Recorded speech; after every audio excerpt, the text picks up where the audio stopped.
Hello बच्चों, आज हम लोग अपने केमिस्ट्री के पहले चैप्टर का, जिस चैप्टर का नाम है केमिकल रिएक्शन एंड इक्वेशन, रासायनिक क्रियाएं तथा समीकरण, आज उसका हम लोग जो पार्ट पढ़ा रहे वो है ऊष्माक्षेपी तथा ऊष्माशोषी अपक्रिया। ऊष्माक्षेपी तथा ऊष्माशोषी अपक्रिया क्या है?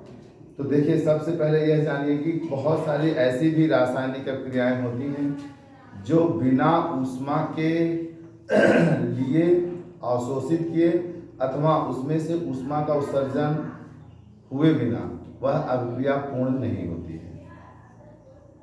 तब तो ऊष्मा के अवशोषण के परिवर्तन के आधार पर या अवशोषण उत्सर्जन के आधार पर ऐसी रासायनिक अभिक्रियाओं को हम दो भागों में बांटते हैं।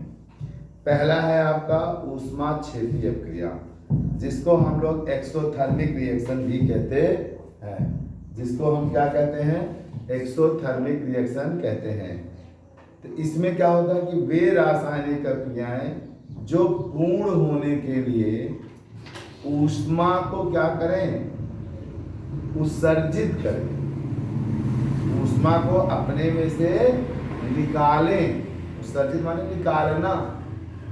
वे तभी होंगी जब अपने अभिक्रिया में संचित ऊष्मा को कम करेंगी ना, अर्थात ऊष्मा को बाहर करेंगी। जब ऊष्मा को वो बाहर करती हैं, उनसे ऊष्मा बाहर हो रही होती है, तो ऐसी अभिक्रिया को हम लोग ऊष्माक्षेपी अभिक्रिया कहते हैं। मतलब वे रासायनिक अभिक्रियाएं जिनके क्रिया के फलस्वरूप, अर्थात जब वो हो रही हो, क्रिया के फलस्वरूप ऊष्मा का उत्सर्जन हो, उन रासायनिक अभिक्रियाओं को हम ऊष्माक्षेपी या एक्सोथर्मिक रिएक्शन कहते हैं।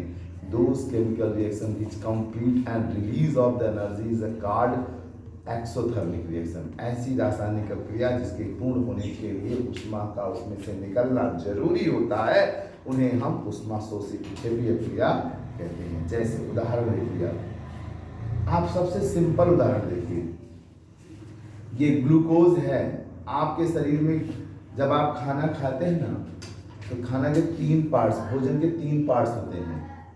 पहले तो दो पार्ट्स होते हैं, मेन पार्ट जान लीजिए। एक जो होता है कि आपकी बॉडी के लिए फायदेमंद होता है, और एक होता है जो बॉडी के लिए फायदेमंद नहीं होता है। तो जो नहीं होता है उसे हम वेस्ट मटेरियल कहते हैं, खराब पदार्थ कहते हैं। और वह खराब पदार्थ हमारा क्या हो जाता है? टॉयलेट बन जाता है। अगर तरल पदार्थ है तो पसीना पेशाब के थ्रू निकलेगा, और अगर तरल मीन्स द्रव अवस्था में, और अगर ठोस है तो वो टॉयलेट के रूप में निकलेगा ना। अब जो बेनिफिशियल पार्ट है, जो फायदेमंद वाला भाग है, वह भी क्या होता है? कई भागों में टूटता है। लेकिन तीन प्रमुख भाग हैं। पहला प्रोटीन, दूसरा कार्बोहाइड्रेट और तीसरा फैट। फैट सबसे ज्यादा ऊर्जा देता है, याद रखिए।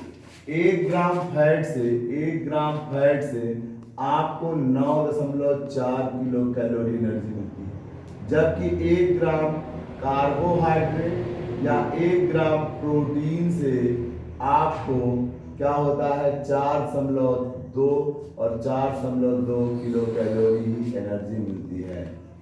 समझ में आ रहा है? तो सबसे ज्यादा ऊर्जा किससे मिलती है? फैट से। लेकिन फैट गलता भी बहुत देर में है, इसीलिए मोटा आदमी जल्दी दुबला नहीं हो पाता है। और जो कार्बोहाइड्रेट है, अगर हमारे शरीर में ज्यादा हो जाए तो वो लाइपेज एंजाइम की सहायता से फिर फैट में बदल दिया जाता है। अगर हम मान लें कि हमने कार्बोहाइड्रेट लिया है ज्यादा, उसको कम करना, खत्म करना है, ज्यादा हो जाएगा तो फैट बनाएगा। तो हम उसको खत्म करने के लिए क्या करते हैं? खूब दौड़ते हैं ना। डॉक्टर कहते हैं ना, मोटे हो तो भी दौड़ो, नहीं तो स्वस्थ रहने के लिए दौड़ो ना। तो जब हम दौड़ते हैं तो हमको ऑक्सीजन की डिमांड बढ़ जाती है, शरीर ऑक्सीजन मांगने लगता है। तो वो ऑक्सीजन सप्लाई नाक से पूरा नहीं हो पाता है, तो उसके लिए हम दौड़ते दौड़ते मुंह भी खोल देते हैं, ऐसे करते ना,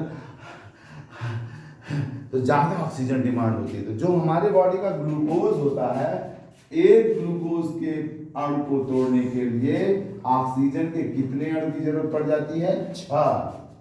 तो सोच लीजिए अगर 100 ग्लूकोज टूट रहा है तो आपके पास कितना जाएगा? 600 ऑक्सीजन की डिमांड होगी। तो 600 जल्दी जल्दी शरीर में जाए तो उसके लिए क्या होगा? नाक मुंह खुलेगा नहीं?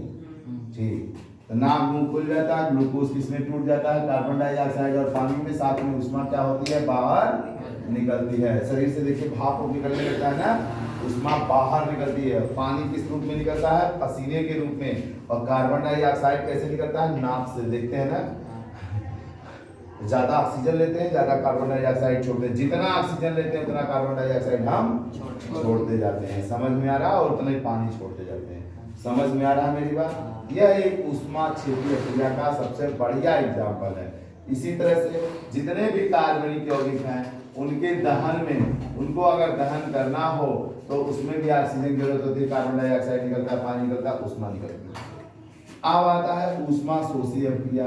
ऐसी रासायनिक अभिक्रिया जिसे पूर्ण होने के लिए ऊष्मा की आवश्यकता पड़े। वो ऊष्मा देना, उसे ऊष्मा की आवश्यकता पड़े, ऊष्मा को सोखे ले, उसे हम लोग क्या कहते हैं? ऊष्मा शोषी अभिक्रिया। जैसे रोटी का बनना, तवे पे रोटी बनाते तो ऊष्मा देना पड़ता है ना। सब्जी का पकना, लेकिन जब आप दौड़ के आते हैं तो आपके शरीर से भाप निकलता है तो वह कौन सी क्रिया है? ऊष्मा क्षेपी ना। लेकिन जब आप जाड़े में आग तापते हैं तो क्या करते हैं? ऊष्मा को ग्रहण करते हैं, तो वह कौन सी क्रिया है? ऊष्मा शोषी अभिक्रिया है। समझ में आ रहा है?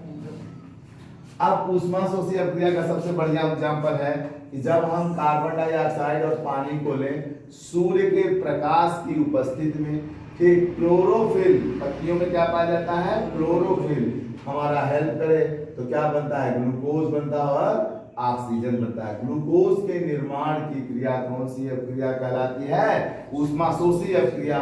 सूर्य का प्रकाश अगर नहीं होगा तो पत्तियां खाना नहीं बनाएंगी और प्रकाश संश्लेषण क्रिया नहीं होगी, पौधे स्वस्थ नहीं होंगे। ठीक, तो प्रकाश संश्लेषण एक ऊष्मा शोषी अभिक्रिया है जो सूर्य के प्रकाश की उपस्थिति में पूर्ण होती है।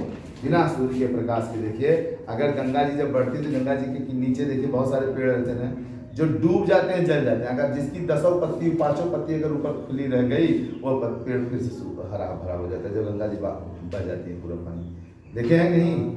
हाँ, नहीं देखा है? गंगा जी के बड़े बड़े नीम और वो क्या कहते हैं बबूल के पेड़ ऐसे हो जाते हैं ना, बच जाते हैं जो वो ऐसे। आप देखिए इसके मैंने और एग्जाम्पल लिए, जैसे फेरस सल्फेट है, उसको हीट दीजिए, Fe2O3 SO2 और SO3 में चेंज हो जाता है। लेड नाइट्रेट को हीट दीजिए, लेड ऑक्साइड में चेंज हो जाता है। ये सब ऊष्मा शोषी अभिक्रिया के अदर एग्जाम्पल हैं। अब आता है संक्षारण। संक्षारण माने होता है देसी भाषा में जंग लगना, कोरोजन अंग्रेजी में कहते हैं।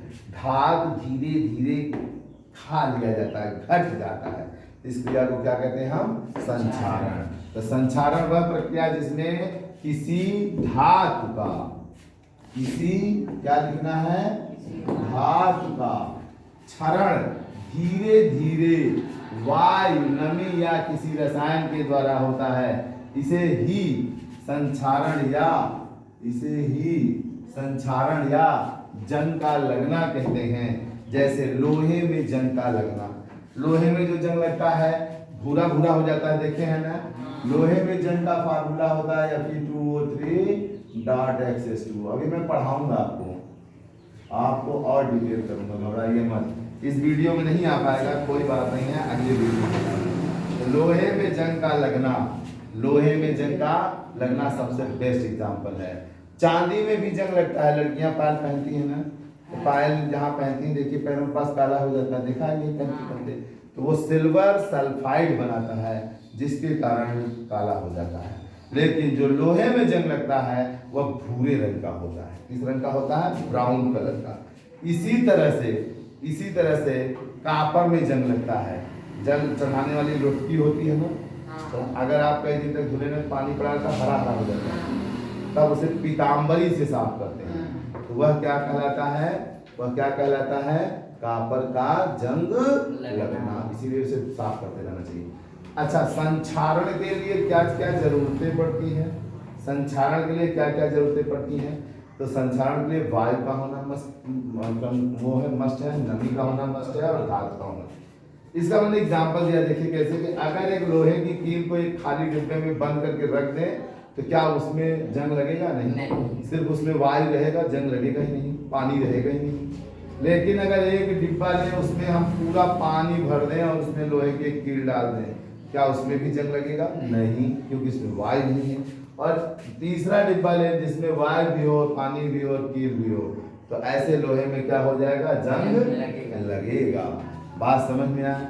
अब इसके बाद जंग के बारे में और जो बातें हमें बतानी है हम अगले वीडियो में बताएंगे आपको, और साथ में बताएंगे विकृति गंधिता रेनिसिटी क्या होती है उसके बारे में बताएंगे। और अगले पीरियड में यह चैप्टर हम खत्म करेंगे।